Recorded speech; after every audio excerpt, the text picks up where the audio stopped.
Hi అండి, అందరు బాగున్నారా? ఈరోజు అందరికీ శని త్రయోదశి సందర్భంగా శని త్రయోదశి శుభాకాంక్షలు. అందరూ బాగుండాలి, అందులో నేను ఉండాలి అని అయితే అనుకొని ఈ రోజైతే రామ మందిరం, మా దగ్గర పట్ల ఉన్న రామ మందిరానికి నవగ్రహాలు ఉంటాయి, వెళ్ళిన ఇంకా దేవుడికి తైలాభిషేకం చేసి దీపం ముట్టించి దండం పెట్టుకుందామని అయితే తిరుగుతున్నాం. ఒక చుట్టూ తిరిగి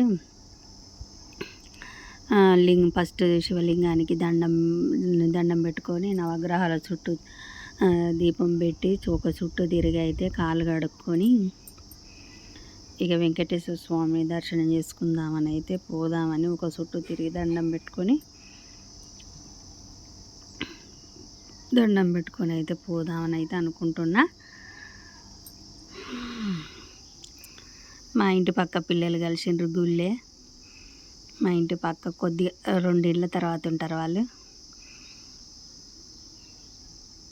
అయితే ఇక కాలు కడుక్కున్న తర్వాత ఆ గుళ్ళకైతే పోయినా. ఫస్ట్ వినాయకుడిని దర్శనం చేసుకుంటున్నా. ఫస్ట్ వినాయకుడిని దర్శనం చేసుకొని తరువాత శ్రీరాముల వారిని దర్శనం చేసుకున్నా.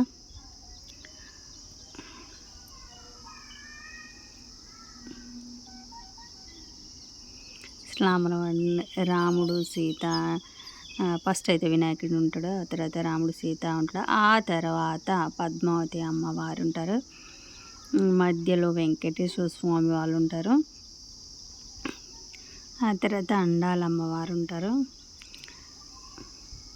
ఇక దర్శనం చేసుకొని తీర్థం తీసుకొని శటగోపం పెట్టించుకొని అయితే ప్రసాదం తీసుకుందామని అయితే వెళ్తున్నా. దేవుడికి దండం పెట్టుకొని అండాలమ్మ వారికి దండం పెట్టుకుంటున్నా. అండాలమ్మ వారికి దండం పెట్టుకొని అయితే ఇక వచ్చి పిల్లలతోటి కాసేపు కూర్చొని అయితే ఇక ప్రసాదం తిని వద్దామని అయితే వస్తున్నా.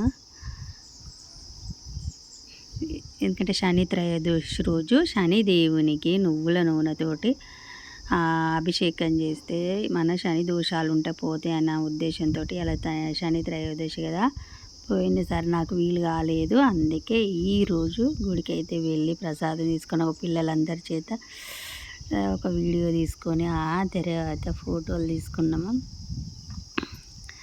ప్రసాదం తినైతే ఫోటోలు అయితే తీసుకున్నాం, సెల్ఫీలు దిగినాం చక్కగా.